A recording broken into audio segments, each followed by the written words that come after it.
म फरक कुरा गर्छु। अब देशमा विचारको बहस सुरु हुनु पर्यो। अँध्यारोले अँध्यारोलाई काट्दैन, मार्दैन। उज्यालो ल्याउन विचार चाहिन्छ। विचारको लागि बौद्धिकता चाहिन्छ। यो पुरानो संस्कृतिलाई तहस नहस पार्नुपर्छ। यो सबै गर्नको लागि शिक्षालाई बदल्नुपर्छ। राष्ट्र चाहने मान्छे को छ? को मान्छे देश बनाउनका लागि राजनीति गरिरहेछ? विद्युत बाँडेर धनी हुन्छ देश, विद्युत बेचेर धनी हुँदैन। आजको यो बर्बादी निर्माण गर्नमा तपाईँ हामी जस्ता कथित बौद्धिकहरू जसले यो 40 वर्षसम्म गर्न नहुने सबै थोक गऱ्यौँ, गर्न हुने चाहिँ केही पनि गरेनौँ। थुप्रो साथी आउँछन्, स्वतन्त्र लडेर जितौँ, स्वतन्त्र लडेर त्यहाँभित्र गएर परिवर्तन गर्न सम्भव छ। विचारले दुनियाँ परिवर्तन गर्छ, व्यक्तिले गर्दैन। हामीले राजनीति गर्नुहुन्न भन्छु म बौद्धिकहरूले। हामीले बोल्ने कुरा यो हो। साम्यवादी राजनीति, वामपन्थी राजनीतिको देशमा आवश्यक छैन। अब त्यस्तो राजनीतिक शक्ति देशमा स्थापित हुनु आवश्यक छ जसले देशको उत्पादन कसरी गर्न सकिन्छ भन्ने जनतामा सपना क्रिएट गरोस्। प्रचण्डले, माधव नेपालले, केपी ओलीले रोक्या हो र? उनीहरूको पछाडि झोला बोकेर कुद्ने, देशको बारेमा नसोच्ने, आफ्नै उत्पादकत्वको बारेमा नसोच्ने, एउटा सफल र एउटा सभ्य राजनीतिको बारेमा नसोच्ने युवाको कारणले यो भइरहेछ नि त। आज त झोला बोक्न बन्द गर्नुहोस्, कम्युनिस्ट पार्टीभित्रै बस्नुहोस्, नो प्रब्लम, काङ्ग्रेसमै रहनुहोस्, आपत्ति छैन। तर तपाईँको नेतृत्वसँग यो प्रश्न गर्न थाल्नुहोस् न। शेरबहादुर तामाङ, केशव स्थापित, विरोध खतिवडा, उहाँहरू देशलाई कसरी धनी बनाउन चाहनुहुन्छ? गाँजा बेचेर। हेर्नुहोस् रचना पनि कहाँ पुगेको छ। यस्तै स्वाट मान्छेहरूका कारणले आज देशको हालत यो भएको हो। नेताले के बुझिया छन्? तपाईँ लाग्नुहुन्न नि? किन तपाईँ कि एमालेमा हुनुहुन्छ, कि समाजवादीमा हुनुहुन्छ, कि प्रचण्डमा हुनुहुन्छ, कि देउबामा हुनुहुन्छ? तपाईँ नै भन्नुहुन्छ नि भोलि यो युवराज सङ्ग्रौला मन्त्री यसको खुट्टो तानेर पछार्ने त तपाईँ नै हो नि त। भनेपछि देश तपाईँ हामी बिगारिरहेछौँ नि त। इतिहास खोज्नुहोस् त तपाईँहरू कस्ता कस्ता मान्छे सिध्याइए देशमा। म तपाईँहरूसँग रिसाउने कारण के हो भने यो बारेमा बहस गर्न आउनुहोस् न। गणतन्त्र कहाँ छ? लोकतन्त्र कहाँ छ? अनि त्यसपछि संहिता कहाँ छ? स्थानीय निकाय के गर्छ? कहाँ वडा अध्यक्ष छ? भतिजोले डोजर किन्या छ, डाँडा जति जम्मै काट्या छन्। ओके, स्थानीय निकाय। अनि यसलाई हामी गाली गर्छौँ। यी मान्छे र यहाँको विचारहीन राजनीतिको यो समस्या हो कि लोकतन्त्रको समस्या हो? यो त्यो नेताले त्यो गरिरहेछ, त्यो तपाईँ र मैले देखिरहेछौँ। त्यो कुरो तपाईँ हामी विरोध गर्दैनौँ नि। झोला बोकेर कुद्नेको हो। राजनीतिज्ञहरूले त खोजेकै तपाईँ र म जस्ता मान्छे हो नि त। जे गरे पनि हुन्छ, जता गरे पनि हुन्छ, भ्रष्टाचार गरे पनि हुन्छ, आज एउटा कुरा भोलि एउटा कुरा बोले पनि हुन्छ, जोसुकैसँग गठबन्धन गरे हुन्छ, जोसुकैसँग तालमेल गरे हुन्छ। अहिलेका राजनीतिज्ञहरूले के चाहिँ उहाँहरूको यस्तो रचना गर्ने क्षमता छ र आपसमा लड्नु भएको छ, 4 करोडका गाडी चढ्नु भएको छ, मस्ती गर्नु भएको छ र अब उहाँहरूले के भन्दाखेरि आफ्ना गुटका मान्छेहरूलाई, आफ्ना मान्छेहरूलाई टिकट दिनुहुन्छ जसले विकासको बारेमा जिरो जान्दछ, जसले अर्थतन्त्रको बारेमा केही जान्दैन। आज कम्युनिस्ट पार्टीसँग पनि विचार छैन, काङ्ग्रेससँग पनि विचार छैन। यो कुरो त बताउँदैन नि मिडियाले। यो सिएनएनले भन्छ, यो बिबिसीले भन्छ। बिबिसीले के भन्छ? प्रचण्ड गलत भयो, माधव नेपाल गलत हो, देउबा गलत भयो भन्छ। उसले यो कुरो भन्छ कि नेपालको युवाहरूलाई उत्पादनशील क्षमता र उत्पादकत्व दिएर नेपालको उत्पादन घट्यो, त्यसकारण नेपालको अर्थतन्त्र बनाउनको लागि स्थानीय खेती अनि त्यसपछि उनीहरूको कृषिको उत्पादन र खाद्यान्नमा सेल्फ सफिसियन्ट हुने, आत्मनिर्भर हुने कुरा गरेन भने नेपालको इकोनोमी धाराशायी हुन्छ त बिबिसीले भन्दैन। यो प्रचण्डले र माधव नेपाल, केपी ओली र देउबाले बिगारेको देश हो कि यो कथित युवाले बिगारेको देश हो? तपाईँहरू भने सम्पूर्ण यो पत्र तपाईँहरू आउनुहुन्न नि, यो आउनुहुन्छ छलफल गर्न के भन्दाखेरि अब यो देउबा इन्डिया गयो, देउबालाई त्यहाँ राज्य मन्त्रीले स्वागत गर्न आयो, नेपालको सार्वभौमिकता भङ्ग भयो नि होइन सर भन्न आउँछ। लोकतन्त्रै छैन, भोटतन्त्र छ। भोटतन्त्र पनि गुन्डातन्त्र छ। गुन्डागर्दी, त्यो गुन्डागर्दी पहिला त लाठा हानेर बुथ क्याप्चर हुन्थ्यो, अब त्यो पनि हुन छोडेर पैसामा किन्न थालियो। 2 करोड नभइकन एउटा मेयर जित्दैन भनेपछि पैसा तन्त्र छ। पैसा देशमा नभएको हो, पैसा छ। यति धेरै पैसा कहाँबाट आयो? यो पैसा त यहीँभित्र छ। हाम्रो 5 खरब इन्डिया गइरहेछ। इन्डियाले सहयोग दियो, हुलाक मार्ग बनाउन सहयोग दियो भनेर वर्षको 6 अरबको हामी कुरा गर्छौँ। इन्डियाले केही स्कुललाई दिएका बस र केही एम्बुलेन्स र सांसदलाई चढ्ने गाडी बाहेक अरू केही पनि सब्सटेन्स छैन। उसले दिएको सहयोग 10-12 अरबको छ। हामीले उसलाई दिएको रेमिटेन्स 5 खरबको छ। जुत्ता सिउने पनि उतैको छ, गार्मेन्टमा लुगा सिउने पनि उतै छ, कपाल काट्ने पनि उही छ, सबै तरकारी बजार उसैका व्यापारीहरूको छन्, मिठाई बनाउने पनि उही छ, चार्टर एकाउन्टेन्ट पनि उही छ, मेडिकल कलेजमा पढाउने पनि उही छ, सबै कर्मचारी पनि उसकै छ। डाक्टर साहब स्वागत छ। हजुर नमस्कार। पछिल्ला दिनमा जसरी विदेशी हस्तक्षेप बढ्दै गएको छ, एकजना अर्थमन्त्री भइसकेकै व्यक्तिले के भने एमसिसी पारित नगरिदिएको भए हामी पनि ठ्याक्कै त्यही श्रीलङ्काकै जस्तो बन्थ्यौँ होइन। टाट पल्टिएन डाक्टर साहबले प्रश्न पारिहाल्नुभयो। तर त्यस्तै खालको अवस्थामा हामी पुग्थ्यौँ भन्ने खालको कुरा गरे। पछिल्ला दिनमा यहाँ विदेशबाट भएका भ्रमणहरू अथवा प्रधानमन्त्री यहाँबाट अन्यत्र जाने अथवा यहाँनिर जुन प्रायोरिटीमा राखियो त्यो दिशामा हामी चाहिँ कतापट्टि छौँ त आजको दिनमा? अब तपाईँले फेरि यहाँ बुझ्नुपर्ने कुरो के हो भनेर भन्दाखेरि, हामीले रियली बुझ्नुपर्ने नेपालको स्थिति के हो भनेर भन्दाखेरि, हाम्रो उत्पादन सशक्त भएन भने, हाम्रो आफ्नो मौलिक स्रोतमा भएको उत्पादन सशक्त बन्न सकेन भने, हाम्रो मौलिक स्रोतमा भएको उत्पादन भने के हो भन्दाखेरि अहिले नेपालको फरेन करेन्सी जो राष्ट्र ब्याङ्कमा छ त्यो फरेन करेन्सी बाहिर जाने क्षेत्र के हो भन्दाखेरि हामीले किन्ने चामल, हामीले किन्ने दाल अनि हामीले किन्ने लुगा कपडा जुत्तादेखि लिएर मासुदेखि तरकारीसम्म हामीले किन्दाखेरि वर्षको करिब 4 खरबको तरकारी, मासु, धान, चामल, दाँत कोट्याउनेदेखि लिएर कान कोट्याउनेसम्म, माथि टाउकामा लाउने टोपीदेखि लिएर तल खुट्टामा लाउने जुत्तासम्म सबै विदेशबाट हामीले किन्नुपर्छ। त्यसकारण हामीले जति राष्ट्र ब्याङ्कमा फरेन करेन्सी ल्याए पनि त्यो बाहिर जान्छ। नेपालले आर्जन नगरे होइन फरेन करेन्सी।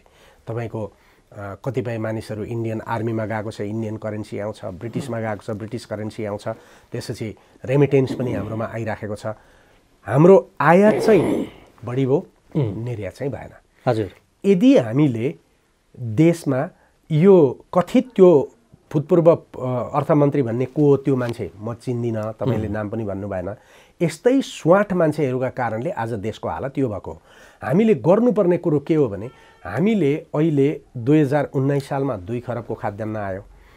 त्योभन्दा पछाडि करिब 2.5 खरबको खाद्यान्न, यो धान चामलको कुरा मात्रै, गहुँ पिठोको मात्रै कुरा त्यो। अनि 2016 सालमा हाम्रो 3 खरब रुपियाँ इन्डियामा रेमिटेन्स गयो। अहिले 2020मा आउँदाखेरि 5 खरब गयो। ओके, हाम्रो 5 खरब इन्डिया गइरहेछ। इन्डियाले सहयोग दियो, हुलाक मार्ग बनाउन सहयोग दियो भनेर वर्षको 6 अरबको हामी कुरा गर्छौँ। इन्डियाले केही स्कुललाई दिएका बस र केही एम्बुलेन्स र सांसदलाई चढ्ने गाडी बाहेक अरू केही पनि सब्सटेन्स छैन। उसले दिएको सहयोग 10-12 अरबको छ। हामीले उसलाई दिएको रेमिटेन्स 5 खरबको छ। जुत्ता सिउने पनि उतैको छ, गार्मेन्टमा लुगा सिउने पनि उतै छ, कपाल काट्ने पनि उही छ, सबै तरकारी बजार उसैका व्यापारीहरूको छन्, मिठाई बनाउने पनि उही छ, चार्टर एकाउन्टेन्ट पनि उही छ, मेडिकल कलेजमा पढाउने पनि उही छ, सबै कर्मचारी पनि उसकै छ, सबै व्यवसाय पनि उसकै छ, गाडी पनि उसकै छन्, सबै पैसा हाम्रो जान्छ। गाडीको अलग हो, यो 3 खरब 5 खरबभित्र पर्दैन। त्यो 5 खरबलाई रोक्ने नेपाली युवाहरूलाई सिम्पल मैले उदाहरण दिन्छु। महिलाहरूले त ब्युटी पार्लर भनेर कपाल काट्न थाले नि त। यही हाम्रो ब्युटी पार्लर जस्तो पार्ने हो त केटाले पनि कपाल काट्थ्यो होला नि त। भनेपछि राष्ट्रले नागरिकलाई उन्नतशील बनाएन। अहिलेको राजनीतिले असफल, काङ्ग्रेस कम्युनिस्टहरूको असफलता एमसिसीमा पैसा आउँछ कि आउने होइन, बकवास कुरो यिनीहरू नचाहिने कुराहरू नागरिकलाई भ्रमित बनाउँछौँ, तपाईँ हामी भ्रमित बनिदिन्छौँ। यो पनि कसले गराइराखेको हो भन्दाखेरि त्यो मान्छेले आफूले बोलेकै होइन, त्यो जुन मन्त्री भन्दै हुन्छ नि त्यसले बोले होइन, त्यसलाई विदेशीहरूले बोलाएको। नाथे 46 अरब डलर नेपालमा आएर नेपालको अर्थतन्त्र रहने र नरहने होइन, 15 खरबको इकोनोमी भएको हो। हिजो नआउँदा यदि त्यसो भए त्यो मन्त्रीले के जवाब दिनु पर्यो भने त पोहोर त आएको थियो नि त त्यो, अनि पोहोर चाहिँ कसरी नेपालको अर्थतन्त्र बिग्रिएन त? यसपालि बिग्रिने भनेपछि नेपालको अर्थतन्त्र बिग्रिनमा त्यो पैसा आउने हो रि आउने हो कि आउने होइन भन्ने कुरो होइन। नेपालको अर्थतन्त्र बिग्रिनमा हाम्रो उत्पादन क्षीण भइरहेछ, उत्पादन झन्झन खस्किरहेछ, हाम्रो जमिन बाँझो छ, धान उत्पादन हुँदैन, गहुँ उत्पादन हुँदैन र गर्दाखेरि हामीले खानेकुरा किन्न पर्ने बाध्यताले गर्दाखेरि हाम्रो कमाइ जति जम्मै बाहिर गइराखेको छ एकातिर। अब सिम्पल हेर्नुहोस्, 12-13 खरबको व्यापारमा हाम्रो 7 खरबको व्यापार घाटा छ। त्यसमध्ये 5 खरब जो इन्डियामा गएको त जोडिएकै छैन। अनि खाद्यान्नमा हाम्रो 3-4 खरब गइरहेछ, अर्को कुरामा गइरहेछ भनेपछि हामीले अहिले गर्नुपर्ने नेपालको इकोनोमीलाई स्टेबल गर्न हामीले गर्नुपर्ने कुरो उहाँले भने जस्तो बकवास कुरा होइन। गर्नुपर्ने कुरो के हो भने हाम्रो अहिले बाँझो रहेको जमिनमा कृषि उत्पादनलाई प्रवर्धन गर्नु पर्यो, हाम्रो तरकारीलाई प्रवर्धन गर्नु पर्यो, बाख्रा खसी भेडाहरू मासु प्रवर्धन गर्नु पर्यो र हामीले उत्पादन गर्न सक्ने हामीसँग सल्लो छ, हामीसँग सिमल छ, सबै छ। दाँत कोट्याउने उत्पादन गर्न थाल्यो। कैयौँ हजारौँ हाम्रो चाहिँ के भनेर भन्दाखेरि उत्पादनका स्रोतहरू छन्। देशभरि जङ्गल छ तर वर्षको 3-4 अरबको फर्निचर ताइवान र चीनबाट आइरहेछ। हामीले हाम्रो काठबाट फर्निचर बनाएर उहाँ पठाउनु पर्ने हो कि हामीले उहाँबाट ल्याउनु पर्ने हो? त्यसैले उत्पादन समाप्त भयो र राजनीतिले उत्पादनलाई समाप्त गरिदियो। किनभने राजनीतिले अधिकांश युवाहरूलाई माफियाकरणमा परिणत गर्यो। माथि साँगाबाट छिर्ने बित्तिकै जग्गा काटेको त देखिरहनु भएको छ। सम्पूर्ण हाम्रो जुन क्यापिटल हो त्यो क्यापिटल अनुत्पादक क्षेत्रमा घर र बिल्डिङ बनाउने कुरामा लगानी भइदिएको कारणले गर्दाखेरि सबै हाम्रो इकोनोमी त्यहाँ स्याचुरेट भइरहेछ। त्यसकारण अमेरिकाबाट 46 अरब नआउँदा देशको इकोनोमी टाटपल्टिने होइन। त्यो आए पनि नआए पनि उत्पादनको क्षेत्रलाई हामीले रोक्यौँ र अनुत्पादक क्षेत्रमा लगानी बढायौँ र हामीले कृषिलाई उन्नत बनाएर उत्पादनमा लगेर हामीले खाद्यान्न तरकारी मासु जस्ता विषय सब्स्टान्सहरूमा वस्तुहरूमा बाहिरबाट आयात रोकेनौँ भने हाम्रो इकोनोमी टाटपल्छ पर्ने यो कारणले। अब डाक्टर साहब यो इकोनोमीलाई सुधार गर्ने दिशामा अब सबभन्दा मूल नीति राजनीति भनिन्छ। त्यो राजनीति नै हामी यसरी रुमल्लिरहेछौँ कि 7 सालदेखि अहिलेसम्म त्यो राजनीतिलाई ठिक ट्र्याकमा हिँडाउनलाई मात्रै हामी वर्षमा यो व्यवस्था भनौँ भने यसमा जान मिल्छ कि यसमा जान मिल्छ कि भनेर हामीले परिवर्तन गरिरहेका छौँ।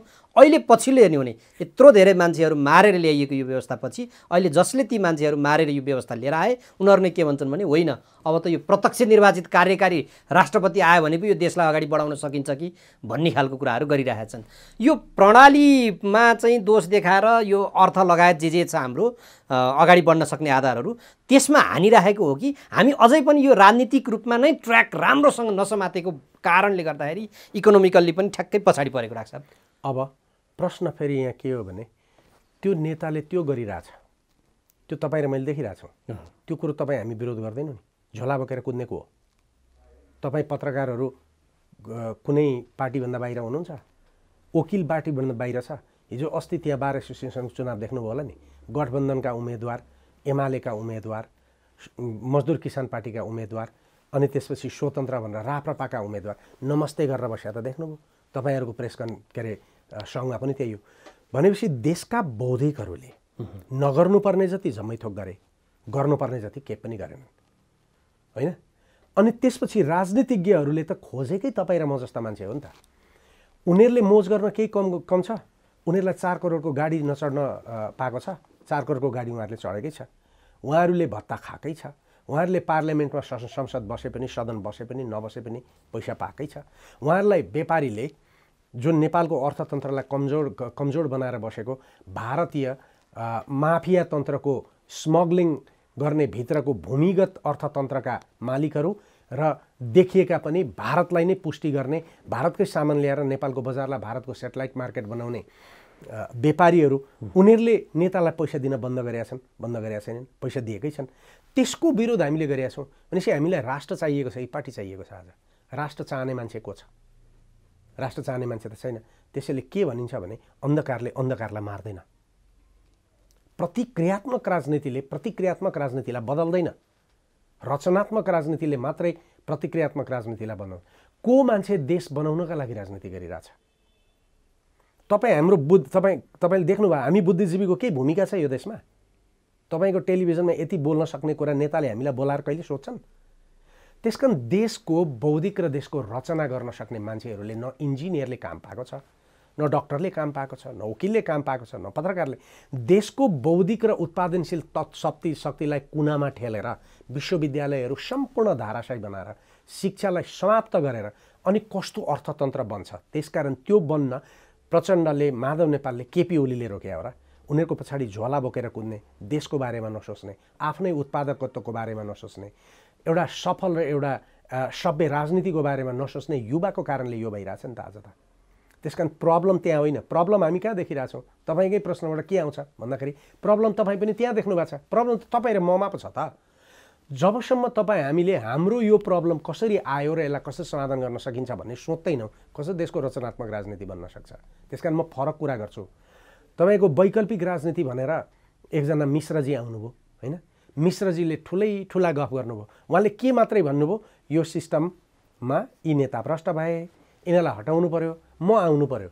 उहाँ सत्तामा जानका लागि राजनीति गर्नुभयो कि देशको उत्पादन बढाउन, देशको उद्योग तन्त्र स्थापित गर्नका लागि बनाउनु भयो? अघि तपाईँले भने कुरा एउटा जोडौँ। कसरी बिग्रिन्छ अर्थतन्त्र भन्ने कुराको उदाहरण नेपाली जनतालाई कहाँ बताउनुपर्छ भने 1988 देखि 1994सम्मका 6 वर्षमा यदि तपाईले नेपालको औद्योगिकरण र उद्योगहरूको स्थापना र उद्योगहरूको उत्पादनको त्यति बेलाको अवस्थालाई हेर्नुभयो भने प्रति वर्ष औद्योगिकरणको रेट 16% छ। संसारमै त्यति तीव्र दरले औद्योगिकरण भएको छैन। त्यही समयमा तपाईले ख्याल गर्नुभयो भने त्यही समयमा नेपालका ठुलठुला सबै 5 स्टार होटलहरू बनेका छन्। त्यही बेलामा नगरको टुरिज्मको क्षेत्र बनेको छ। त्यही बेलामा नेपालको पोखरा टुरिज्मको क्षेत्र बनेको छ। त्यही बेला लुम्बिनी संसारको अगाडि चिनिएर लुम्बिनी भन्न पुगेको छ। त्यही बेला देशमा चाहिँ के भने यो सारा बसहरू रेल के अरे हवाईजहाजहरू सबै बढेको स्थिति छ। त्यो औद्योगिकरण त्यसरी भयो। त्यही बेला ठुलठुला उद्योगहरू पनि बनेका छन्। तर 1992बाट जब नव उदारवाद आयो, अघि तपाईँले भने मन्त्री सायद तिनै होलान्, त्यो नआएको भए समाप्त भन्थ्यो भन्ने। नव उदारवाद आइसकेपछि पहिला त देशमा उत्पादन गरिराखेका 26वटा उद्योगहरूलाई समाप्त गरियो। बाँसबाडी छाला जुत्ता कारखाना समाप्त गर्यो, जसले देशको झन्नै 50% जुत्ताको माग पुरा गर्थ्यो। तपाईँको भृगुटी कागज कारखाना समाप्त गर्यो, जसले 60% कागजको माग पुरा गर्थ्यो।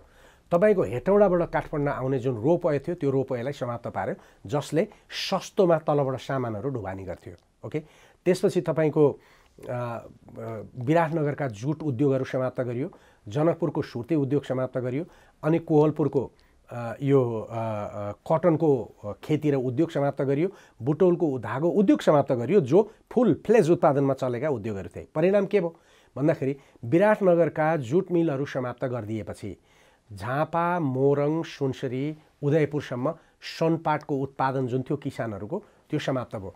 उनीहरू यो कृषि क्रप्स यो आम्दानी गर्ने क्रप्स थियो, यसबाट मान्छेहरू पैसा कमाउँथे।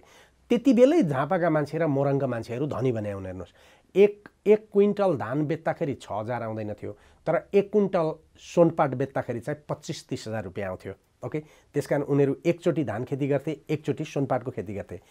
त्यो उद्योग समाप्त भएपछि सोनपाट समाप्त भयो, यो जानी गराइएको थियो। त्यसपछि जनकपुर, महोत्तरी र सर्लाहीमा सुर्ती उद्योग थियो। चुरोट त खाइरहेछ मान्छेले, खा भने पनि नखा भने पनि उहाँहरूले कर उठाइरहनु भएको छ। अनि के गरियो भनेर भन्दाखेरि त्यो जनकपुर चुरोट कारखाना बन्द गरियो, अरू चुरोट कारखानाहरू बन्द गरियो, तपाईँको वीरगन्जको चिनी कारखाना बन्द गरियो। यो सबै बन्द गरेपछि के भयो भने चिनीको उखु खेती समाप्त भयो, सुर्ती खेती समाप्त भयो, सर्लाही र जनकपुरका मान्छे गरिब बन्न पुगे। अनि बुटोलको धागो उद्योग खतम गरिदिएपछि कोहलपुर, बाँके, बर्दियामा उत्पादन भएको कटन समाप्त भयो, अनि त्यसपछि त्यहाँका मान्छेहरू गरिब भए। अनि त्यो यो टर्पेन्टाइन भन्ने उद्योग थियो पश्चिममा, कञ्चनपुरमा, त्यो पश्चिमतिरका सल्लाहहरूको खोटो ल्याएर तेल बनाइन्थ्यो। त्यो तेल बनाउने उद्योग पनि बन्द भइसकेपछि के भयो, त्यहाँका मान्छेहरूको इन्कम समाप्त भयो। भनेपछि उहाँले आज देशलाई टाट पल्टाउनु भएको त त्यति बेला हो नि। अब तपाईँले हेर्नु भने 1997मा हेर्नुभयो भने नेपालको औद्योगिकरण घट्न थाल्यो। घट्दै 2002मा आइपुग्दाखेरि -6%मा पुग्यो। भनेपछि आजको यो देश उहाँले बनाएको होइन, त्यति बेलाको अर्थनीतिले। यसको विरुद्धमा च्यालेन्ज गरियो, गरिएन। यसको विरुद्धमा विश्वविद्यालयहरूले अनुसन्धान गर्यो, गरेन। यसको विरुद्धमा टेलिभिजनहरूले, युट्युबहरूले अनि राष्ट्रिय पत्रिका भनेकाहरूले यसको विरुद्धमा आवाज उठाएनन्। अहिले गर्दै फेरि पनि के भनिराखेका छन् भन्दाखेरि एमसिसी आयो भने देश स्वर्ग हुन्छ। एकातिर विद्युत बेचेर धनी बनाउने, विद्युत बाँडेर धनी हुन्छ देश, विद्युत बेचेर धनी हुँदैन। पहिला विद्युत बाँड्नुहोस्, देशभरि औद्योगिकरण गर्नुहोस्, कृषिलाई आधुनिकीकरण गर्नुहोस्, अनि त्यसपछि हुन्छ। अनि तपाईँको देशमा विदेशी सहायता त आइरहेछ। शिक्षा कहाँ पुग्यो? 22% विदेशीहरूको ऋण र सहयोग जति शिक्षामा गएको छ। 2028 साल पछाडि शिक्षा आज कहाँ पुग्यो? शिक्षामा कुनै गुण छ? उत्पादन गरेको मान्छे के अरे नेपालको शिक्षाबाट उत्पादन भएको 10 क्लासको मान्छेले गरी खान सक्छ? पिएन पनि बन्न नसक्ने स्थितिमा पुर्याएको छ। यो कसले बिगार्यो भनेपछि हाम्रो भनाइ के हुनु पर्थ्यो भन्दाखेरि अब त्यस्तो राजनैतिक शक्ति देशमा स्थापित हुनु आवश्यक छ जसले देशको उत्पादन कसरी गर्न सकिन्छ भन्ने जनतामा सपना क्रिएट गरोस्। एक। दोस्रो कुरो, त्यस्तो राजनीति गर्नु आवश्यक छ जहाँ राजनीतिमा एउटा विचार होस्। ओके, त्यो विचार भनेको के हो भन्दाखेरि कुनै बातको विचार स्वाभाविक रूपमा दर्शनको रूपमा रहन्छ, तर त्यो बातको विचार दर्शनको रूपमा रहेको विकासलाई त विकासमा रूपान्तरण गर्नु पर्यो नि त। नेपाली जनतालाई के भन्नु पर्यो भन्दाखेरि कसरी कलेक्टिभाइज गरेर, कसरी हामी हाम्रो श्रमलाई सामूहिकरण गरेर कसरी हाम्रो पुँजीलाई सामूहिकरण गरेर हामी आफ्नो ठाउँमा औद्योगिकरण गर्न सक्छौँ र उत्पादन बढाउन सक्छौँ भन्नेको राजनीति जानु पर्यो त भन्दाखेरि अब अहिलेका राजनीतिज्ञहरूले के चाहिँ उहाँहरूको यस्तो रचना गर्ने क्षमता छ र आपसमा लड्नु भएको छ, 4 करोडका गाडी चढ्नु भएको छ, मस्ती गर्नु भएको छ र अब उहाँहरूले के भन्दाखेरि आफ्ना गुटका मान्छेहरूलाई आफ्ना मान्छेहरूलाई टिकट दिनुहुन्छ जसले विकासको बारेमा जिरो जान्दछ, जसले अर्थतन्त्रको बारेमा केही जान्दैन र जसले अर्थतन्त्रको विश्लेषण गर्न सक्दैन। परिणाम के भन्दाखेरि अनि हामी मानिसलाई तलगाली गरिरहेछौँ। त्यसकारण आजको यो बर्बादी निर्माण गर्नमा तपाईँ हामी जस्ता कथित बौद्धिकहरू जसले यो 40 वर्षसम्म गर्न नहुने सबै थोक गऱ्यौँ, गर्न हुने चाहिँ केही पनि गरेनौँ। अब तपाईँले 70 वर्षको कुरा गर्नुभयो। 70 वर्षमा 2015 सालको चुनावबाट तपाईँले गन्नुहुन्छ भने अहिले करिब 60-65 वर्ष भयो। यो 60-65 वर्षमा 30 वर्ष पञ्चायतले खायो। 30 वर्ष पञ्चायतले के गर्यो भन्दाखेरि अघिल्लो समयमा केही राष्ट्रियताको कुरामा र औद्योगिकरणमा केही काम गर्यो, तर पछिल्लो समयमा के भयो भन्दाखेरि भाट बुद्धिजीवीहरूबाट पञ्चायती व्यवस्था भर्ने कुरा भयो, विश्वविद्यालय भर्ने कुरा भयो।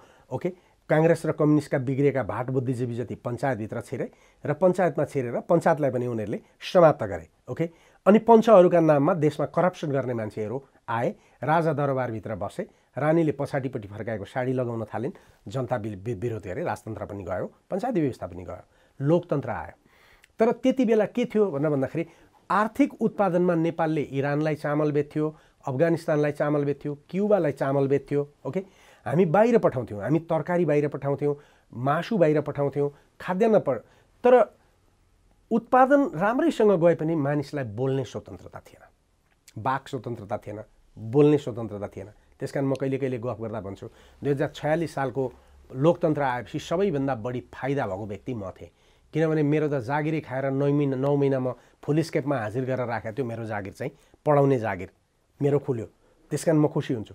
वाक स्वतन्त्रता पनि चाहिन्छ। हामीले प्रतिनिधि चुनाव गर्न पाउनुपर्छ र राम्रो प्रतिनिधि चुनाव गर्न पाउनुपर्छ भनेर त्यति बेलाको लोकतन्त्र ल्याइयो।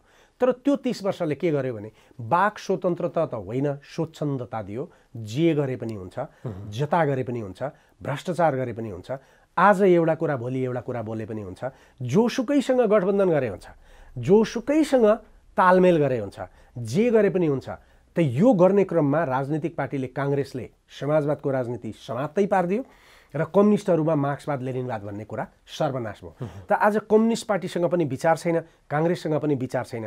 विचारहीन जत्थाहरू आफ्ना सङ्गठन बनाएर चुनावमा गइरहेछन्, उनीहरूका जत्थाहरू छन्। अनि देशको जमिन काटेर जमिनमा घर बनाउने अनुत्पादक क्षेत्रमा सबै लगानी पुर्याउने जुन माफिया तन्त्रको अर्थतन्त्र छ, त्यो अर्थतन्त्रले त्यो राजनीतिक पार्टी बोकेको छ। परिणाम के भयो भन्दाखेरि बौद्धिक र युवाहरू यो देख्न सकेन। किन देख्न सकेन? अघि नै मैले भने सर्वेलेन्स क्यापिटलिजम। यो कुरो त बताउँदैन नि मिडियाले। यो CNN ले भन्छ, यो BBC ले भन्छ। BBC ले के भन्छ? प्रचण्ड गलत भयो, माधव नेपाल गलत हो, देउबा गलत भयो भन्छ। उसले यो कुरो भन्छ कि नेपालको युवाहरूलाई उत्पादनशील क्षमता र उत्पादकत्व दिएर नेपालको उत्पादन घट्यो। त्यसकारण नेपालको अर्थतन्त्र बनाउनको लागि स्थानीय खेती अनि त्यसपछि उनीहरूको कृषिको उत्पादन र खाद्यान्नमा सेल्फ सफिसियन्ट हुने, आत्मनिर्भर हुने कुरा गरेन भने नेपालको इकोनोमी धाराशायी हुन्छ। त BBC ले भन्दैन, CNN ले भन्दैन। त्यसकै कुरा सुनेर यहाँ लेख्ने के पार्टीहरू हुन्छन् अहिले, होइन? थुप्रो पार्टी छन् नि, काला पार्टी, सेता पार्टी, राता पार्टी, अनेक पार्टीले लेख्दैनन्। परिणाम के हुन्छ? मान्छे के सोध्छ भने हो हामी के भएर बिग्रियौँ भन्दाखेरि यो MCC को 46 अरब नआएर बिग्रियौँ। हामी के आएर बिग्रियौँ भन्दाखेरि पश्चिमाले पैसा दिन सकेन। पश्चिमाले पैसा दिन सक्दो रहेछ कि रहेन रहेछ भन्ने त युक्रेनले देखाइसक्यो नि त। अहिलेसम्म पनि नेपाली जनताले बुझेको भ्रम के हो भने विदेशीले, वर्ल्ड ब्याङ्कले, के अरे IMF ले, एसियन डेभलपमेन्टले पैसा नदिएर विकास भएन, चाइनाको BRI आयो भने डेट ट्र्याप हुन्छ भन्छ। देशमा सबैभन्दा ज्यादा कसको चाहिँ ऋण छ आज? World bank, international monetary fund, European country लगायतको छ। उनीहरूको अहिलेसम्म यत्रो लोन, यत्रो 100-200 करिब अरब लोन प्रत्येक नेपालीका टाउकामा चाहिँ 60,000 को लोन चाइनाका कारण, BRI का कारण लाग्यो होइन? अनि नेपाललाई के बनाइएको छ अहिले भन्दाखेरि नेपाललाई जियोपोलिटिकल सिचुएसनभित्र भारत र चीनलाई कन्टेन गर्ने, निषेध गर्ने राजनीति स्थापित गर्नको लागि काङ्ग्रेस पनि त्यसैमा लागेको छ, कम्युनिस्ट पनि त्यसमै लागेका छन्। दुर्भाग्यको कुरो, अझ सौभाग्यकै कुरा भनौँ, संसारभरि कम्युनिस्टहरू अमेरिका विरोधी गर्थे, तर नेपाल यस्तो मौलिक देश, सगरमाथा भएको, बुद्ध जन्मिया देश एउटा मौलिक देश भएको छ जुन देशका कम्युनिस्टले अमेरिका मान्छन्। यहाँ कम्युनिस्ट छन् डाक्टर साहब, आजको दिनमा चुनाव कसरी जित्ने भनेर एकै ठाउँमा बसेका छन्, पार्टी छ नि त। त्यसकारण के भन्नु पर्यो, उनीहरूलाई नि कम्युनिस्ट भन्नु पर्यो नि त। तर ती कम्युनिस्टहरू कसलाई मान्छन्? अमेरिकालाई मान्छन्। समाजवाद मान्छन्? मान्दैनन्।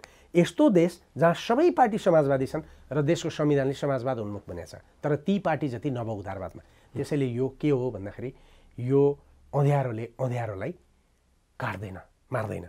त्यसकारण हामीले अँध्यारोलाई चिन्न सक्नु पर्यो, अँध्यारो किन आएको छ। अब डाक्टर साहब त्यो अँध्यारोमा उज्यालो लिएर आउने त्यो के गरेर होला? यहाँ के भाष्य निर्माण गरियो भने हामी बिजुली बेचेर धनी हुने। आजको दिनमा पनि झ्याप्प झ्याप्प बत्ती गइरहेछ। हामी 4 रुपियाँमा भारतलाई बिजुली बेचिरहेको छौँ, 38 रुपियाँमा त्यहाँबाट आयात गरिरहेको छौँ। त्यही नियत हेर्ने हो भने पनि भोलिको दिनमा के होला त्यो अहिले सामान्य व्यक्तिले नि परिकल्पना गर्न सक्छ। अब यतापट्टि जाँदाखेरि अब टुरिज्मको पाटोमा पनि भनौँ भने पनि आज सिंहदरबारको अधिकार हामीले गाउँ गाउँमा लग्यौँ भन्यौँ भने पनि त्यो सबै पुँजी चाहिँ त्यहाँ केमा भ्युटारहरूमा खर्च गरियो भनेर यहाँ आलोचनाहरू पनि हुन थाल्यो। त्यसो हो भने यो यो यो उज्यालो लिएर आउने बाटो कहाँनिरबाट जानु पर्थ्यो डाक्टर साहब? उज्यालो ल्याउन विचार चाहिन्छ। विचारको लागि बौद्धिकता चाहिन्छ। बौद्धिकताको लागि विवेकशील एउटा राष्ट्रिय स्वतन्त्रता, राष्ट्रिय सार्वभौमता र देशको पहिचान बनाउने मानिसहरूको आवश्यकता हुन्छ। हामी कहाँ बिग्रिया छौँ भनेर भन्दाखेरि तपाईँले भन्नुभयो, ठ्याक्कै तपाईँलाई भनिदिउँ, रचनाको कुराबाट देशको उत्पादन बढाएर देशलाई धनी बनाउनु भन्ने केही मान्छेहरू छन्। ती मान्छे को हुन् भन्दाखेरि शेरबहादुर तामाङ, केशव स्थापित, विरोध खतिवडा। उहाँहरू देशलाई कसरी धनी बनाउन चाहनुहुन्छ? गाँजा बेचेर। हेर्नुहोस् रचना पनि कहाँ पुगेको छ हो। म यो भन्दिनँ कि गाँजा दबाई हो, म यो भन्दिनँ दबाई हो। त्यो उत्पादन गरेर त्यसबाट तेल निकालेर हामी निकै पैसा कमाउन सक्छौँ। तर त्यसैले देश विकास हुने होइन। देश विकास हुने हो भने यस्तो एउटा शक्ति, एउटा यस्तो नेतृत्व देशमा आवश्यक छ। जस्तो तपाईँलाई सिम्पल भनौँ न, एउटा सपना देख्दाखेरि, एउटा उदाहरण हेर्दाखेरि, तपाईँले टुरिज्मको पनि कुरा गर्नुभयो। तपाईँ काठमाडौँलाई ठुलो बनाइरहनु भएको छ। मलाई अब त यस्तो लाग्छ कि देशको सबै मान्छे काठमाडौँमै आएर बस्छ, अन्त देश चाहिँ खाली हुन्छ। ओके, म तपाईँलाई 2-3वटा उदाहरण दिएर भन्छु। प्लिज। एउटा बैतडीको साथीले एकपल्ट मलाई टेलिफोन गर्यो। बैतडीको साथीले के भन्यो भन्दाखेरि, ए सर हामीलाई त बाँदरले बस्न दिएन, खेती गर्न सकिएन, सबै बाँदरले खाइदिन्छ किनभने जङ्गल बढ्यो। बँदरले सबै खतम गरिदिन्छ, मृगले सबै खाइदिन्छ। नराम्रो कुरो हो बाँदर बढ्नु, बँदेल बढ्नु, चितुवा बढ्नु नराम्रो होइन नि। त्यो त राम्रो भएछ नि देशमा, जङ्गल बढेछ नि। त्यो जङ्गल स्रोत बढिराखेको उसले देख्दैन। जङ्गलको बिचमा ऊ मकै छर्छ अनि बाँदरले नखाए केले खान्छ त? अनि मैले भने अनि त्यो त तपाईँ बाँदरले मकै खाएको होइन नि, तपाईँ हाम्रो बुद्धिले मकै खाएको। त्यो मकै छर्ने ठाउँमा तपाईँले खसी र भेडा पालेको भएदेखि बाँदरले भेडा खान्थ्यो र? जङ्गलका बिचमा लगेर मकै छ्यापेपछि अनि मकै छरेपछि बाँदरले नखाए केले खान्छ त? अब यहाँ त बाँदर मार्नु पर्यो, जङ्गल फाड्नु पऱ्यो, त्यसो उजाड बनाइदिउँ नि देशलाई, सिद्धियो, मकै रोपौँ। हेर्नुहोस् सोच के हो भन्दाखेरि, यदि देशले पहाडमा हामीले 50औं लाख बाख्रा र भेडा उत्पादन गर्ने हो भने, जहाँ जङ्गल चरेर आफै उत्पादन हुन्छ, हामीले कहीँबाट ल्याएर केही खुवाउनु पर्दैन। तपाईँ हामीले चितवनमा 10वटा वाइड बडी तर मान्छे बोक्ने होइन, भेडा बोक्ने हवाईजहाज राखेर ती खसी र भेडा हामीले चिटगाउँ बाङ्लादेशको पोर्टमा उतारेर जहाजबाट साउदी अरेबिया र युएई, युनाइटेड अरब इमिरेट्स, यमन र बहराइन अनि त्यसपछि इजिप्ट पठायौँ भने हाम्रा खसी र बाख्रा अरबको टुरिस्ट भएर जान्छन्। हाम्रा मान्छे उहाँ जानु पर्दैन। यो सोच्यो कसैले? यो सोचेन। यो गर्न नेपालमा सम्भव छ। एक। दोस्रो कुरो, काठमाडौँलाई तपाईँले केन्द्र बनाएर काठमाडौँबाट 4 लेनको बाटो तपाईँले धादिङ बेसी बनाउनु भयो, अहिलेकै बाटोबाट 4 लेनको बाटो भिदुर पुर्याउनु भयो। 4 लेनको बाटो सिधा 45 मिनटमा आउने पारेर सुरुङ प्रयोग गर्दै हेटौँडा पुर्याउनु भयो, नारायणगढ पुर्याउनु भयो, बर्दिवास पुर्याउनु भयो, अनि त्यसपछि तातोपानी पुर्याउनु भयो भने यो 10-12 8-9वटा जुन सेटेलाइट सिटी बाहिर विकास हुन्छन्, काठमाडौँको मान्छे कहाँ जान्छ? मेलम्चीको 12 खरबको पानी यहाँ ल्याउनुपर्छ र हामीले पर्दैन नि। गरिरहनु भएको छ के सबै काठमाडौँभित्र उत्पादन हुने जमिनलाई प्लटिङ गर्न दिनुभएको छ, प्लटिङ गरेको छ, डाँडा काटेको छ, किनभने नेतालाई फाइदा छ। यो बोल्ने नेता खोइ, यो नेता यो यसरी बोलेर मानिलिउँ म हिँड्ने भएँ ला भोलिबाट यस्तो विकास गर्न सकिन्छ देशमा, तपाईँ लाग्नुहुन्छ मेरो पक्षमा? तपाईँ लाग्नुहुन्न नि। किन तपाईँ कि एमालेमा हुनुहुन्छ, कि समाजवादीमा हुनुहुन्छ, कि प्रचण्डमा हुनुहुन्छ, कि देउबामा हुनुहुन्छ? तपाईँ नै भन्नुहुन्छ नि भोलि यो युवराज सङ्ग्रौला मन्त्री यसको खुट्टो तानेर पछार्ने त तपाईँ नै हो नि त।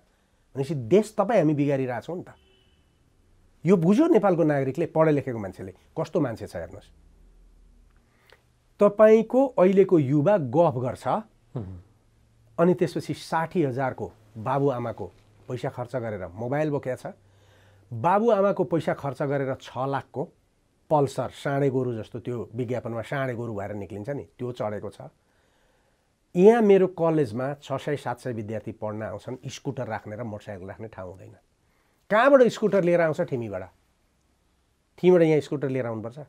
अनि त्यो पैसा कहाँ गएको छ? इन्डिया र जापान गएको छ। ओके, यदि तपाईँले काठमाडौँका बाटा ठुलो पारेर मान्छेका घर भत्काउन छोडेर तपाईँले 5000 सार्वजनिक बस काठमाडौँदेखि धुलिगेलसम्म स्मुथली चलाइदिने, उतिया मैले ठिमीमा गएर आउने बित्तिकै बस चढ्ने हुन्, तपाईँले मोटरसाइकल चढेर आउनु पर्थ्यो र अहिले तपाईँ त बसबाट आउनुहुन्थ्यो नि त। अनि यो गाडी मैले किन्नु पर्थ्यो, मसँग गाडी, अर्कोसँग गाडी, अर्कोसँग। अनि काठमाडौँमा बस्ने 30 लाख मान्छेले 30 लाखले गाडी चलाउनु परेपछि कत्रो बाटो बनाउनुहुन्छ? 10 लेनका 10 लेनका बनाए पनि जाम हुन्छ। त्यसैले बाटो साँगुरो भएको होइन नि नेपालमा, गाडी धेरै भएको। गाडी किनै धेरै भयो? सरकारले व्यवस्थापन गर्न नसकेको। सरकारले व्यवस्थापन किन नगरेको? 280% कर लिएर 4 करोडको गाडी कसले चढ्नुपर्छ? नेताले चढेको। त विकल्पमा आउने, रचनात्मक रूपमा आउने राजनीतिक नेतृत्वलाई कम्युनिस्ट पार्टीभित्र बन्न दियो। कम्युनिस्ट पार्टीभित्र विचारशील बौद्धिकहरू प्रयोग भएर समाजवाद बनाउन दियो, काङ्ग्रेसभित्र दियो।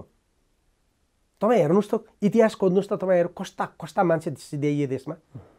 अनि यस कुराको विरुद्धमा रचनात्मक राजनीतिमा आउन कसले दिँदैन? त्यही युवाले दिँदैन। त्यो युवाले किन दिँदैन? त्यो 60,000 को मोबाइल, 6 लाख को मोटरसाइकल बोकेर आउँछ र यहाँ कफी खाने ठाउँमा बस्छ। कफी खाने ठाउँमा बसेर के भन्छ? यो देशमा अवसर छैन, म अस्ट्रेलिया जानुपर्छ।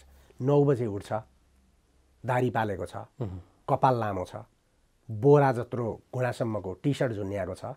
ओके, केटीहरूका टाँसिएका लुगा छन्, अनि जुत्ता त्यत्रै लगाएको छ। त्यो मान्छे चाहिँ कुर्सीमा आँट्छ, 60 जना क्लासमा, उसका जुत्ता चाहिँ आँट्दैनन् क्या। क्लासरुम त्यस्तो हुन्छ। अनि त्यसपछि ऊ आएर भन्छ देशमा अवसर छैन। म देख्छु जता पल्ट्यो त्यतै पैसा छ यो देशमा। यदि तपाईँले मैले भने जस्तो टी सेटेलाइट सिटीहरू बनाउने प्लानिङ गर्ने हो, अनि त्यो प्लानिङ गरेर तपाईँले चाहिँ त्यहाँ चाहिँ वित्तीय केन्द्रहरू निर्माण गर्ने भने काठमाडौँको मान्छे यहाँ बस्छ? बस्दैन नि, त्यहाँ जान्छ नि, त्यहाँबाट हुन्छ नि उत्पादन सुरु। सिम्पल देशमा अहिलेसम्म तपाईँको पूर्वाधार विकासको खाका बन्न सकेन। एक। दोस्रो कुरो, कृषि उत्पादनलाई आधुनिकीकरण गर्ने र कृषि उत्पादनलाई आधुनिकीकरण गरेर औद्योगिकरणमा लाने अहिलेसम्म खाका बन्न सकेन। देशको शिक्षा कस्तो हुनु पर्थ्यो भने 11,000 12,000 स्कुल छन्, एउटा स्कुलमा 30 जना विद्यार्थी पढ्छन्, 6 जना 7 जना 10 जना टिचर छन्। त्यहाँ केही पनि पढाइ हुँदैन, सबै फेल हुन्छन्। जहाँ चाहिँ फेरि के गर्छ भने रसुवाको स्कुल र यहाँको उल्लन्स र रातो बङ्गालाका विद्यार्थीको एउटै परीक्षा गरिदिन्छ। गरिबका छोराछोरी जति फेल हुन्छन्, धनीका छोराछोरी जति यहाँ आउँछन्। हायर एजुकेसनमा 4,50,000 मान्छे छ। 4,50,000 मध्ये माथिको 20% को धनी पपुलेसनको 80% विद्यार्थी स्कुलमा छ, कलेजमा छ। ओके, अनि तलको 20% को, तलको 80% को 20% छ। त्यो मान्छे तलै फेल हुन्छ। ऊ न इन्जिनियर बन्छ न डक्टर बन्छ। उसले पढ्नका लागि 1 करोड रुपियाँ मेडिकल पढ्नुपर्छ। ओके, अनि त्यो 1 करोड रुपियाँ मेडिकल पढेर ऊ कमाउनका लागि पढ्छ, ऊ त्यसकारण यहाँ बस्दैन, ऊ साउदी अरेबिया जान्छ। भनेपछि यो शिक्षाले के गर्यो भन्दाखेरि आफै वर्ग विभाजन गर्यो।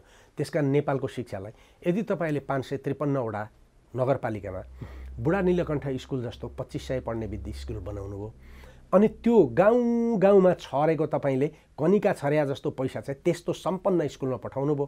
त्यो स्कुल 200 रोपनीमा बनाउनु भयो, त्यही कृषि उत्पादन गर्नुभयो, त्यहाँ एउटा मिलिट्रीको जर्नललाई अध्यक्ष बनाएर राखिदिनु भयो, त्यही 35जना मिलिट्रीको एउटा सानो कम्पनी पनि त्यहाँभित्र राख्नुभयो। त्यो विद्यार्थीलाई ड्रिल गराउनु भयो, त्यो विद्यार्थीलाई राष्ट्रियता सिकाउनु भयो, अनि त्यसलाई चाहिँ खेतीमा लगाउनु भने त्यो त उत्पादनको केन्द्र हुन्छ नि। हरेक स्कुल उत्पादनको केन्द्र बन्नुपर्छ क्युबामा जस्तो, हरेक स्कुल उत्पादनको केन्द्र बन्नुपर्छ चीन र दक्षिण कोरियामा जस्तो, अनि न हुन्छ उत्पादन।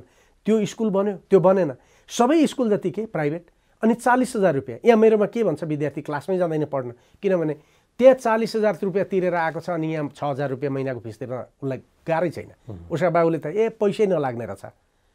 त्यो 40,000 पहिला खर्च गरेकोमा 15,000 अर्को 6,000 बाबुले दिएपछि ऊ यहाँ आएर के गर्छ, कफी खान्छ र पढ्दैन। भनेपछि यो युवाले राजनीतिलाई के भन्छ भन्दाखेरि राजनीति पोलिटिक्स भने डर्टी गेम हो भन्छ। एउटा बुझेर गएको छ राजनीतिमा, ऊ डर्टी नै गेम गर्न गएको, ऊ डन्डा बोकेर हिँडेको छ, रातो फेटा बाँधेर हिँड्छ, कागज फ्याँक्छ बाटोमा। अर्को डर्टी गेम भन्छ, पढ्छ, देशको राजनीतिमा व्यवस्था गर्छ, अनि त्यसपछि यो नेतालाई सत्तामा बस्न दिन्छ। अनि यो प्रचण्डले र माधव नेपाल, केपी ओली र देउवाले बिगारेको देश हो कि यो कथित युवाले बिगारेको देश हो? त्यसको आँखा जहिलेसम्म खोल्दैन, त्यसले जबसम्म पढेको नलेज सही ढङ्गले प्रयोग गर्दैन, देश बन्दैन। त्यसकारण प्रश्न आजको रचना के हो भने यो बारेमा डिबेट हो। त्यसकारण म तपाईँहरूसँग रिसाउने कारण के हो भने यो बारेमा बहस गर्न आउनुहोस् न। डाक्टर साहब, हामीसँग रिसाउनु परेन, किनभने विद्वान व्यक्तिको छेउमा बस्दामा नलेज आउँछ। डाक्टर साहबले जे विचार प्रवाह गर्नुभएको छ, हेर्ने व्यक्तिहरूले कम्तीमा 10%ले बुझ्यो भने पनि तपाईँको सक्सेस हो। डाक्टर साहब हो त, तपाईँहरू आउनु, तपाईँ भने मैले तपाईँलाई भने होइन, तपाईँहरू भने सम्पूर्ण यो पत्रकार, तपाईँहरू आउनुहुन्न नि, यो आउनुहुन्छ छलफल गर्न। के भन्दाखेरि अब यो देउबा इन्डिया गयो, देउबालाई त्यहाँ राज्य मन्त्रीले स्वागत गर्न आयो, नेपालको सार्वभौमिकता भङ्ग भयो नि होइन सर भन्न आउँछ। अब के हुन्छ बोल्ने हो। डाक्टर साहब, म अब अन्तिममा नि छौँ। अहिलेको मेरो राजनीतिले के भन्छ भने त्यहाँ काङ्ग्रेस कम्युनिस्ट जो छन् यिनीहरू एकै ठाउँमा बसेर आज म भोलि चुनाव कसरी जित्छु भन्ने छ, त्यहाँ भोलि म देश कसरी बनाउँछु भन्ने त्यहाँ भिजन केही पनि देखिँदैन। एनी हाउ जितौँ। हिजो जो शक्ति विरुद्ध भनिएका थिए ती शक्तिहरू आज एकै ठाउँमा छन्। आज राप्रपा नेपाल र एमाले बीच एकता बन्दैछन्। अर्को चाहिँ काङ्ग्रेस र हिजो प्रधान शत्रु भनेको माओवादी, तिनीहरू एकै ठाउँमा हिँड्दैछन्। उनीहरू एकै ठाउँमा हिँडे हामीलाई त्यसमा हामीले विचार गर्न पर्ने पक्ष एउटा होला। तर उनीहरूले त्यसरी जाँदै गर्दाखेरि हामीले चुनाव त आउँदैछ, त्यहाँ भोलि घोषणापत्रमा नि आउलान्। हिजोदेखिको सम्मानित नेपाली, सुखी नेपाल, समृद्ध नेपाल यस्ता खालका नारा पनि आउलान्। एउटा युवाले, एउटा व्यक्तिले, एउटा मतदाताले जो 36 लाख त अहिले थपिए पनि ती मतदाताले हिजो पनि डाक्टर साहब जतिको सोच विचार पुर्याइरहेका पनि होलान्, ती त विभाजित भयो होलान्। तर नयाँ थपिँदै जाँदाखेरि त सुधारिएला नि त। पुर्याउनु पर्ने सुझबुझ के हुन्छ? सुझबुझ म तपाईँलाई एउटा उदाहरण दिएर भन्छु। मेरो एउटा विद्यार्थी 12-13 वर्ष अगाडि एउटा विद्यार्थी थिए, छात्रा, यहीँ क्याफेटेरियामा खाना खाइन्थ्यो, घिउ असाध्यै मन पराउने क्या, घिउै मात्रै खोज्ने। अनि मैले त्यो क्याफेटेरियाको जो चलाउँछ उसलाई भने यसलाई घिउ अगाउँजी खाना दिउँ त। अनि एक दिन ऊ खाना बसिया ठाउँमा मै बसेँ, खाने हो अझै खाने हो, खर्ला डाडुले घिउ बराबर हातबाट चुहाउँदै खाना दिएको थियो। 1 किलो जति घिउ खाएपछि अमन भयो, उसले घिउ खाना छोडी। ओके, मैले भन्न खोजेको के हो भने यो राजनीतिमा युवा र यो देशका मान्छे नअगाएसम्म यो फेरिँदैन। त्यसैले म के भन्दैछु भने अगाउन लाग्दैछन् मान्छे। अब हेर्नुहोस्, चुनावमा तपाईँ हामी मिडियाका साथीहरूले जहिले पनि गणतन्त्रलाई गाली गरेका छ, लोकतन्त्रलाई गाली गरेका छ, सङ्घीयताको समस्या होइन यो, गणतन्त्रको समस्या पनि होइन यो, लोकतन्त्रको पनि समस्या होइन। गणतन्त्र कहाँ छ, लोकतन्त्र कहाँ छ, अनि त्यसपछि सङ्घीयता कहाँ छ? सङ्घीयता तल प्रदेश सरकार बनाएको छ, त्यसले केही अधिकारै पाएको छैन, त्यसले केही गर्दैन। अनि कहाँ सङ्घीयता छ? 7 प्रदेश भनेको छ, 7 प्रदेश त मन्त्री तिनै पार्टीका मन्त्री बनाउने न हुन्, अर्थ त केही पनि होइन। अनि सङ्घमा बसेकोले विकास लान्छ लाँदैन, उसले कर मात्रै उठाउँछ।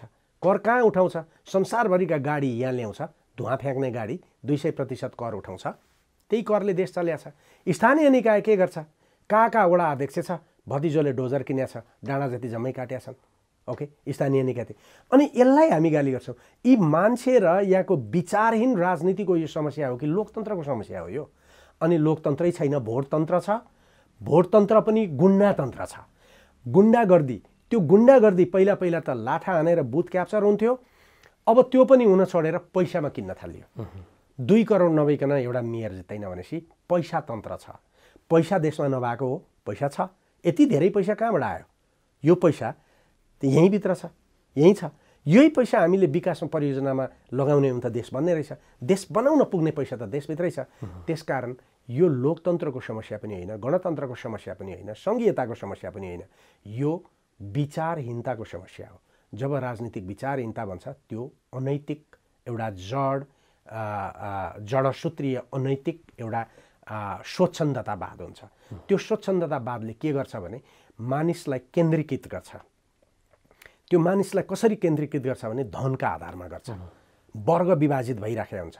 धनको आधारमा वर्गीकृत गरेर केन्द्रीकृत गर्छ। त्यसले गर्दाखेरि धनीहरूको राजनीतिमा एकदम दरो बलियो पकड हुन्छ। त्यो कम्युनिस्ट पनि धनी हुन्छ, काङ्ग्रेस पनि धनी हुन्छ। किनभने त्यो न काङ्ग्रेस छ न कम्युनिस्ट छ, त्यो त पार्टीको नाम मात्रै हो नि। त्यो धनी भएपछि उसले टिकट कसलाई दिन्छ? धनीलाई नै दिन्छ। त्यसैले विनोद चौधरी कहिले कम्युनिस्ट हुन्छ, कहिले काङ्ग्रेस हुन्छ। खेतान कहिले काङ्ग्रेस हुन्छ, खेतान कहिले कम्युनिस्ट हुन्छ। ओके, अनि त्यो धनले चलेपछि त्यो धनको आधारमा पकड भएको जुन समाज हुन्छ त्यो समाजले कहिले पनि गरिबलाई, बुद्धिजीवीलाई, व्यवसायीलाई, गरी खाने मान्छेहरूलाई कहिले पनि उन्नतशील हुन दिँदैन। उसलाई उत्पादक बनायो भने त भोलि चेतनशील हुन्छ। चेतनशील भएपछि त उसलाई चुनौती गर्छ नि। म तपाईँलाई उदाहरण दिएर सिद्ध्याउँ। म क्लासमा जान्छु, पहिला भर्ना भइसकेपछि आएका विद्यार्थीहरूमा म सबैभन्दा बढी समय दिन्छु। 12-13 वर्ष अगाडि के अरे हाम्रो केदार भक्त माथेमालाई एउटा लेक्चर दिन बोलाएको थिएँ। केदार भक्त माथेमाले लेक्चर दिन सुरु गर्ने बित्तिकै करिब 100-150 विद्यार्थीलाई के भन्यो भने तपाईँहरूमध्ये कामदार के अरे मध्यम परिवार कतिजना हुनुहुन्छ भनेर भन्दाखेरि 95ले हात उठाए। त्यो 95 भित्र हात उठाउनेमा ड्राइभरका छोराछोरी पनि थिए, के अरे सुब्बाका छोराछोरी पनि थिए, खरदारका छोराछोरी पनि थिए। ओके, एउटा गरिब वकिलका छोराछोरी थिए, एउटा गरिब पत्रकारका पनि थिए। त उनीहरूका दिमागमा के हालिया रहेछ, हामी मध्यम परिवार हौँ भन्ने। भनेपछि त्यो त सबै कामदार हो नि। ड्राइभर पनि कामदार हो, प्रोफेसर पनि कामदार हो, डक्टर पनि कामदार हो। उसको दिमागभित्र के पर्या रहेन रहेछ, कामदार हौँ हामी भन्ने पर्या रहेन रहेछ।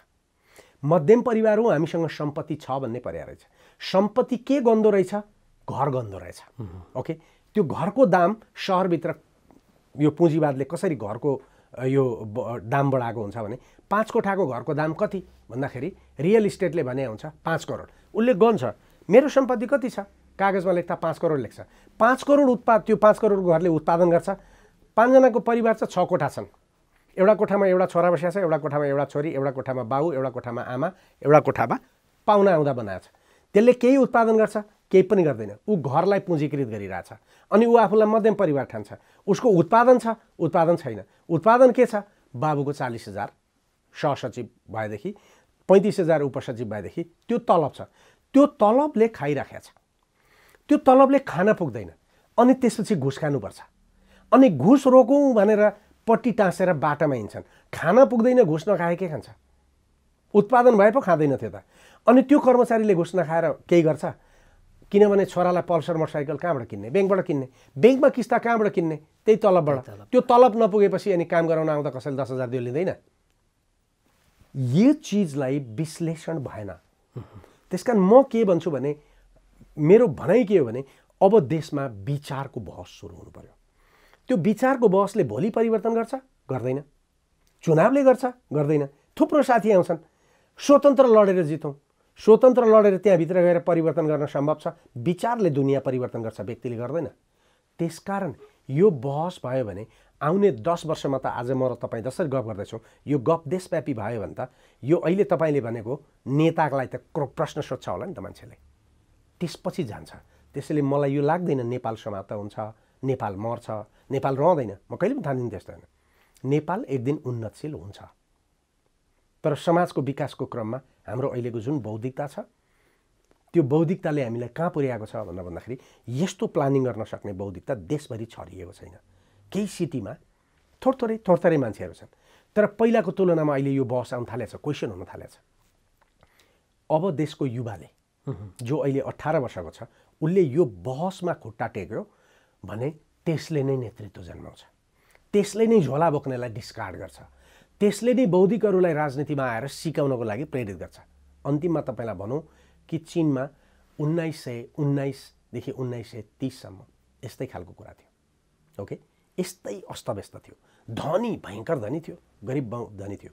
अब यो चीन महारोगले ग्रस्त छ, मान्छे खान पाउँदैन, चीनलाई कसरी विकास गर्ने भन्दाखेरि दुईटा विद्वानहरूले एउटा बहस छेडे। त्यो बहस के छेडे भन्दाखेरि गोफा भन्ने एकजनाले लेखे कि चीन समस्याग्रस्त छ अहिले हाम्रो जस्तै, जो तपाईँले प्रश्न गर्नुभयो त्यस्तै छ। त्यसलाई समाधान गर्न के गर्ने भन्दाखेरि अब एकदमै कडा मेडिसिन दिनुपर्छ। त्यो कडा मेडिसिन भने के भन्दाखेरि यो पुरानो संस्कृतिलाई तहस नहस पार्नुपर्छ, ब्याङ्क बन्द गर्नुपर्छ, ब्याङ्कका ती भ्रष्ट मालिकहरूलाई थुन्नुपर्छ, अफिम खानेलाई जेलमा हाल्नुपर्छ, गोली हाल्नुपर्छ, सरदारहरू तोड्नुपर्छ। चीनमा एउटा चाहिँ निरङ्कुश एउटा चाहिँ के भन्दाखेरि जबरजस्त युद्धको अवस्था सृजना गरेर गल्ती जति जम्मै समाप्त गर्नुपर्छ भन्नु भन्यो। त्यही बाटोमा च्याङ काइसेक गयो। ओके, उसले लडाइँ सुरु गर्यो, गर्दा गर्दै के भन्दाखेरि युद्ध सरदारहरू समाप्त गर्यो, मान्छे थुन्यो, कुट्यो, अनि उसले आफ्नो शक्ति दह्रो बनाउन आर्मी थप्दै थप्दै थप्दै लग्यो। ऊ निरङ्कुशमा। माओ त्से तुङ पनि त्यही पार्टीमा, कोमिन्ताङ पार्टीमै थियो। माओ त्से तुङले के भन्यो भने यस्तो जर्जर भएको समाजलाई कडा औषधि दिएर हुँदैन, माइल्ड मेडिसिन दिनुपर्छ। त्यो माइल्ड मेडिसिन भने के हो? बन्दुक होइन, मानिसको चेतना हो। त्यसैले गाउँमा जाऊ, मानिसलाई उत्पादनशील हुन भन। कम्युनिस्ट पार्टी, माओले नेतृत्व गरेको कम्युनिस्ट पार्टी गाउँ गाउँमा गएर मानिसलाई कपास उत्पादन गराउन थाल्यो, आधार एरिया बनाउँदै बनाउँदै उसले 10 वर्ष 15 वर्षमा च्याङ काइसेकको भन्दा डबल आर्मी बनाएर जापानसँग लड्ने क्षमता बनायो। र 1949मा जब चिनिया कम्युनिस्टहरूले शासन लिए 1 हेक्टर जमिनमा 150 किलो धान फल्थ्यो। दोस्रो वर्षमै उनीहरूले गोरुले जोतेर हुँदैन, ट्र्याक्टरले जोत्नुपर्छ भनेर सबै किसानलाई ट्र्याक्टर बाँडे। 1953मा 1 हेक्टर जमिनमा उत्पादन 150 किलो धानबाट 300 किलो पुग्यो। 1957-58मा आउँदाखेरि 700-800 किलो बनाए। सबै कुरा कृषिको उत्पादनमा गयो।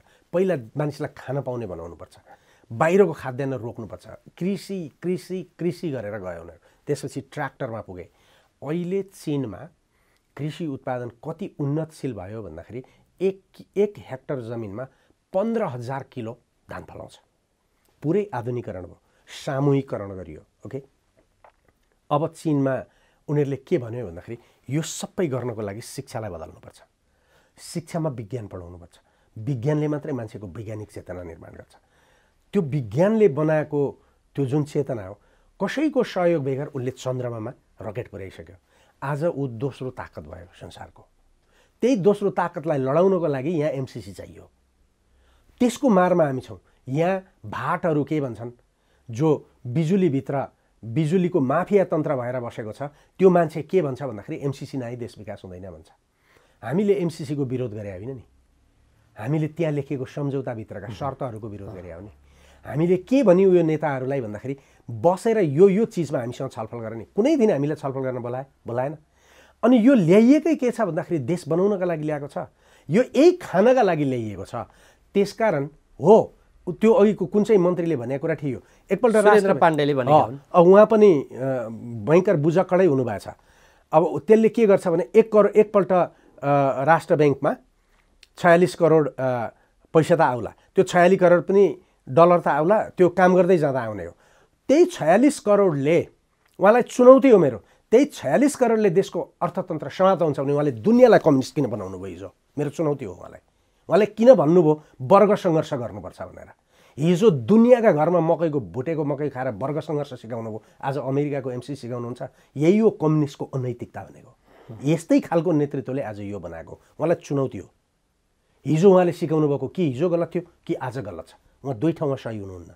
कि हिजो गलत हुनुहुन्थ्यो का आज गलत, उहाँले भन्नु पऱ्यो नि, प्रष्टसँग भन्नुहोस् न म हिजो गलत थिएँ, साम्यवादी राजनीति वामपन्थी राजनीतिको देशमा आवश्यक छैन भन्नुहुन्छ भने उहाँले यो भनेको कुरा स्वीकार होला। तर उहाँ हिजो हामीलाई सिकाउनुहुन्थ्यो डन्ना खुवाउनको लागि कम्युनिस्ट बन भनेर, आज उहाँ भन्नुहुन्छ अमेरिकाको पैसा बेगर देश बत्दैन। त्यसकारण प्रश्न उहाँहरूको अनैतिक हो। त्यो अनैतिकतालाई उहाँसँग झगडा गरेर देश विकास हुँदैन। उहाँको गए गुज्रिएको राजनीतिक विचारधारालाई समाप्त गरेर देशमा विकासको अर्को मोडल बौद्धिकहरू र युवाहरूले बहसमा आउनु आवश्यक छ। त्यसैले पार्टी खोलेर देश विकास हुने होइन, विचार राम्रो दिएर देश विकास हुने हो। कोरियामा कम्युनिजम छैन तर कोरिया विकास छ, क्युबामा कम्युनिस्ट छ, क्युबा पनि विकास छ, चीनमा कम्युनिस्ट छ, चीन पनि विकास छ। ओके, भनेपछि विकास गर्न चाहँदा वैज्ञानिक चेतना चाहिने रहेछ। त्यो कम्युनिस्ट पार्टी भए पनि नभए पनि हुन सक्दो रहेछ। त्यसकारण कम्युनिस्ट भयो भनेर विरोध गर्नुपर्ने आवश्यकता पनि छैन। कम्युनिस्ट नहुँदा देश विकास हुँदैन भन्ने पनि छैन। तर अमेरिका जस्तो क्यापिटलिजमले चाहिँ देश विकास हुँदैन। ब्रिटिस जस्तो उपनिवेशवादी क्यापिटलिजमले चाहिँ देश विकास हुँदैन। त स्विडेनको व्यवस्था ल्याउनुहोस् न, सोसलिस्ट डेमोक्रेसी ल्याउनुहोस् न, त्यसले देश विकास हुँदो रहेछ। डेनमार्क विकास भएको छ, फिनल्यान्ड विकास भएको छ, स्विडेन विकास भएको छ। त्यसकारण अहिलेको आवश्यकता भने बहसको आवश्यकता हो। हजारौँ हजार युवाहरूलाई यो बहसमा निक्लिन आमन्त्रण गर्छु म। झोला बोक्न बन्द गर्नुहोस्, कम्युनिस्ट पार्टीभित्रै बस्नुहोस्, नो प्रब्लम, काङ्ग्रेसमै रहनुहोस्, आपत्ति छैन। तर तपाईँको नेतृत्वसँग यो प्रश्न गर्न थाल्नुहोस् न। त्यसकारण देश बिग्रिएको सारमा भन्दाखेरि युवाहरू चेतनशील नभएर। ठ्याक्कै अन्तिममा डाक्टर साहब एक शब्दमा, जसले अब यो व्यवस्था बदलौँ भनेर हामीलाई भनिरहेका छन्, म जस्तो युवा जसले अब होइन व्यवस्था होइन म त देशै बदल्छु भनेर सोचिरहेको छ भने त्यसले अहिले निराश हुनु परेन। यो व्यवस्थाको पनि दोष होइन, हामीले त्यहीँ भित्रैबाट आशाका किरणहरू पहिल्याउनु पर्यो। र समस्याको जड भनेको व्यवस्था होइन, विचारहीनता हो। मैले अघि नै भने विचारहीनताले अनैतिकता जन्माउँछ, अनैतिकताले कालो बजार जन्माउँछ, कालो बजारले मान्छेलाई उपभोक्तावादी बनाउँछ। त्यसकारण हामी के गर्छौँ, गरिबका घरमा पनि उसले मध्यम परिवार ठानेर गरिबले ड्राइभरले एउटा चाहिँ कामदार भनौँ न, बाटो तल खन्ने मान्छेले पनि बर्थडे भनेर मनाउँछ अनि केक ल्याएर गालामा दल्छ। तपाईँलाई लास्टमा एउटा कुरा भनौँ, समाज कस्तो वर्गीय बन्दैछ भने 1 घन्टाको मिटिङ बस्दाखेरि 2500 रुपियाँ भत्ता दिन्छ, अनि सोल्टी होटलको खाना आउँछ, मारवाडीका दुकानको खाना आउँछ, अनि त्यहाँ उसले 1 घन्टामा 2500 रुपियाँ भत्ता पनि लिन्छ। तर ऊ त्यो कोटेश्वरमा बाटो खन्नेले 700 रुपियाँ पाउँछ, उसको पनि 1% कर लिन्छ। दिनभरि 8 घन्टा काम गर्दाखेरि तपाईँ 700 रुपियाँ दिने, तपाईँ तलब खाएर 1 घन्टाको बैठकमा 2500 रुपियाँ लिने। काभ्रे पलाञ्चोक र सिन्धुपाल्चोकको गरिब, टाढाको त कुरै नगरौँ, जुम्लाको र ताप्लेजुङको कुरा नगरौँ, यहीँको एउटा गरिबसँग 3 रोपनी जमिन छ, 3 रोपनीमा 5 मुरी कोदो फलाउँछ। त्यो 5 मुरी कोदोले उसलाई खोले पारेर खाँदाखेरि 5 महिना पनि पुग्दैन। ऊ चाहिँ 1 रोपनी जमिनको 500 कर तिर्छ। अनि विनोद चौधरी, युवराज सङ्ग्रौला, माधव नेपाल, प्रचण्डजी अनि देउबाजी उहाँहरू चाहिँ लग्जरियस गाडीतिर चढेर गाडीमा कर तिर्नुहुन्छ, लग्जरीमा। भनेपछि त्यो खान नपाउने कुरामा बाँच्नका लागि कर लगाउनुहुन्छ। तर देश कम्युनिस्टहरूको शासनमा छ, कम्युनिस्टहरू सत्तामा छन्, अनि उहाँहरू कम्युनिस्ट हो। उहाँहरूलाई कम्युनिस्ट भनेर मानिदिएका कारणले आज यो भएको छ। तपाईँ कम्युनिस्ट होइन, म मार्क्सवादी हुँ भन्छु। म मार्क्सवादी दृष्टिकोणबाट समाजलाई हेर्ने धृष्टता राख्छु, मार्क्सवादी विश्लेषण गर्छु। म कुनै पार्टीको मान्छे होइन। तर समाजमा मार्क्सवादी दृष्टिकोणबाट हेऱ्यो भने इतिहास र वर्तमानको विकासको क्रमलाई हेरेर उत्पादनलाई अगाडि बढाएर लिएर जान सकिन्छ भन्ने मेरो विश्वास हो। क्यापिटलिजम पनि गलत होइन, उसले पनि क्यापिटल फर्मेसन गर्छ। तर जुन क्यापिटलिजम उहाँहरू कुरा गरिरहनु भएको छ, त्यो क्यापिटलिजमले गरिब चुस्छ, धनी बनाउँछ। उहाँहरू के गर्नुहुन्छ, पाण्डेजी जस्ता अर्थमन्त्री, उहाँहरू भन्नुहुन्छ प्रत्येक नेपालीको $1100 पर क्यापिटा छ। विनोद चौधरीको पैसा, खेतानको पैसा, राष्ट्र ब्याङ्कको पैसा, जनताबाट उठेको कर जोड्नुहुन्छ अनि 3 करोडले भाग गर्नुहुन्छ र प्रत्येक नेपालीसँग $1100 छ। यहाँभन्दा ठुलो झुट केही हो? अनि भन्नुहुन्छ नेपालको गरिबी 50%बाट घटेर 16%मा आयो, तर आज मान्छे 80% गरिब छ। उहाँहरू गरिबका आँखामा धुलो झोकेर गरिबको कर उठाएर गाडी चढेर बस्ने मान्छेहरू उहाँहरू। त्यसकारण यही बौद्धिक, हामीले राजनीति गर्नुहुन्न भन्छु म। बौद्धिकहरूले हामीले बोल्ने कुरा यो हो, त उहाँले जवाफ दिनु पर्यो नि। यो त युवाले सोध्नु पर्यो नि यो प्रश्न। त्यसकारण यो सोध्ने युग नआइकन देश विकासमा जाँदैन, तर यो युग 10 वर्षभित्र आउँछ। हुन्छ, एकदमै महत्त्वपूर्ण विचार र समयका लागि म डाक्टर साहबलाई आभार र धन्यवाद व्यक्त गर्न चाहन्छु। धन्यवाद।